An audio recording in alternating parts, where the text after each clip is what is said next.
You know, Panditji, if you really, personally, thinking about our prayers of the tradition, starting off with this idea of, Guru is Brahma or Guru is God, I find it to be a difficult thing to really reconcile in my own mind. And so I'm wondering if you can shed some light on the idea of who is this Guru, who is also God, and what is the role of the Guru in our study of yoga? You know, Matt, this idea of Guru being Brahma and being Vishnu and being Shiva and being the absolute reality, it has been taken out of proportion.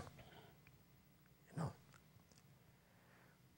Guru as a human being is a human being. As a human being, he is subject to death, decay and destruction. He is subject to all human strengths and weaknesses that any human being has. Guru is God. This idea that Guru is God really has created a great deal of confusion, and especially in Eastern traditions. In India, I'll say, big mess. Guru is God, and such gods are born every year. And there are many, many such gods. And you just imagine a country, a society, a religious and ethnic group living in the same place, facing same problems, centuries after centuries. And the ignorance and the pain and misery caused by ignorance has never come to an end. On one hand, God is almighty, and that automatically means Guru is almighty too.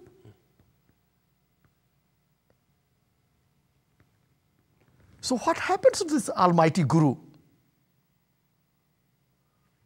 That why has he not removed all the problems?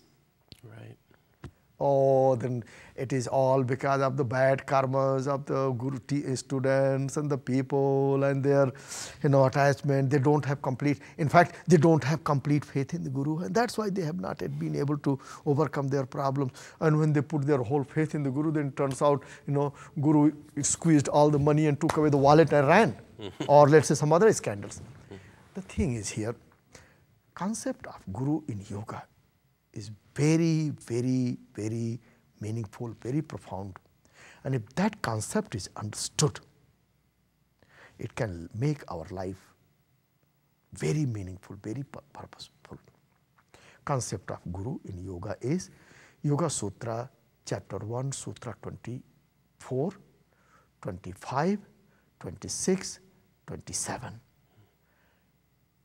4-5 sutras are dedicated to describing the idea of God and Guru. It says, God is the Guru of all previous Gurus. And the word Guru means one who dispels the darkness of ignorance, one who guides us into right direction. The very principle of guidance is called Guru.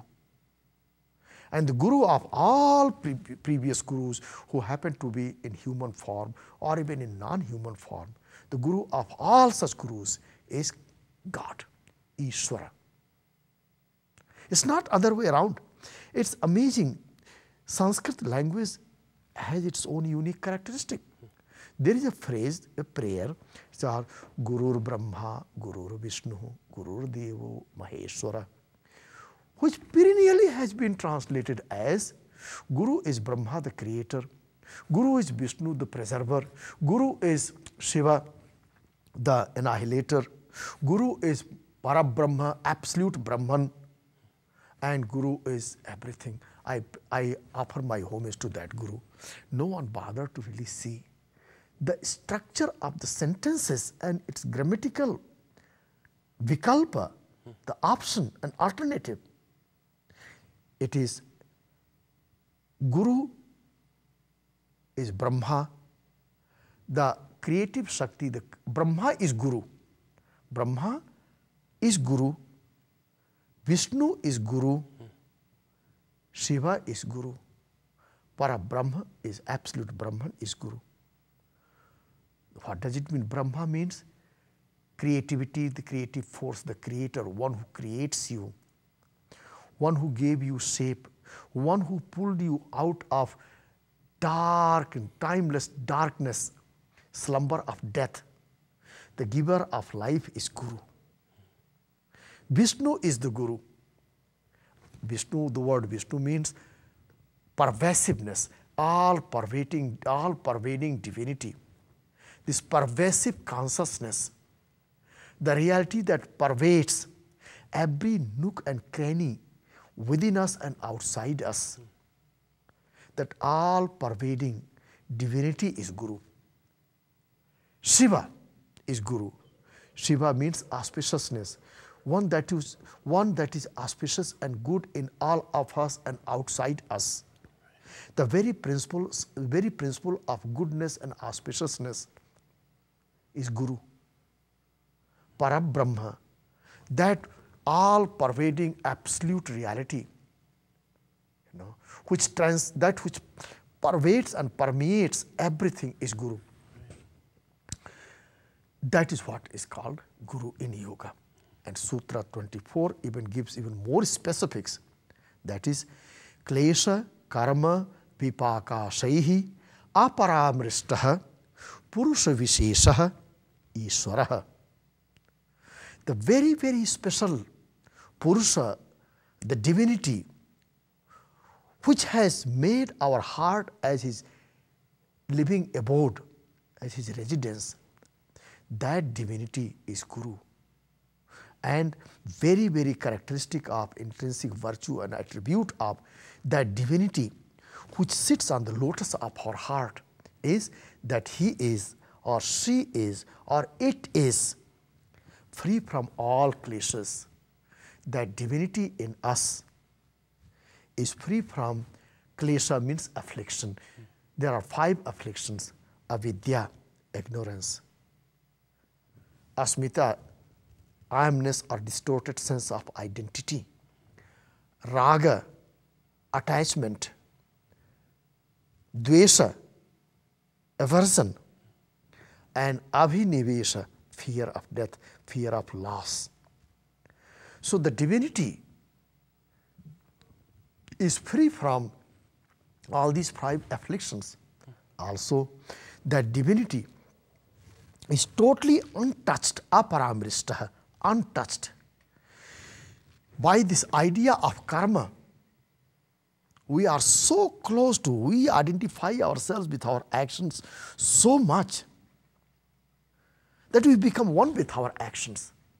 We are affected by our actions and the fruits of actions. And when anything goes wrong in terms of performing our actions or the ripening of the fruits of our actions, we are completely, devastated. The divinity in us is not. Okay. Also, karma vipaka, because of our attachment to our actions and identifications ourselves as we are the doer of our actions, we are the big shot. If we don't do, things will fall apart. Or this is me who did it.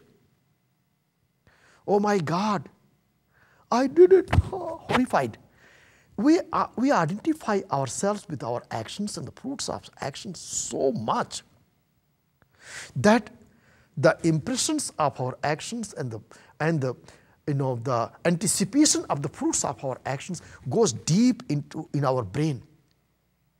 And in the form of associated memory, it gets deeply deposited in our limbic system and amygdala. And seated there, it keeps creating, and as we keep repeating this kind of behavior, it creates powerful grooves in our brain. And from there, it keeps affecting the functions of our senses as well as the functions of our cerebral cortex. And thus our current actions and the future actions as well as thoughts and speech are so much influenced by our karmas, or let's say the impressions of our past. God is not. God is not. And vipaka shaihi. There is a great vehicle of action in us. Those past actions and the impressions created by them serve as vehicles, lead us, drive us in similar directions. God, these karmas do not serve as a vehicle for carrying God from here to there. God is very, very unique reality, completely untouched, unaffected, uninfluenced by any of these afflictions, karmas, fruits of karmas, vehicles of karmas. That reality is ever awake, ever enlightened. That reality resides in us in the form of our conscience, and that reality is God, and that God is our Guru. And therefore, God is not outside us. God is inside us, and we are not outside God. We are inside God. It's just a matter of knowing.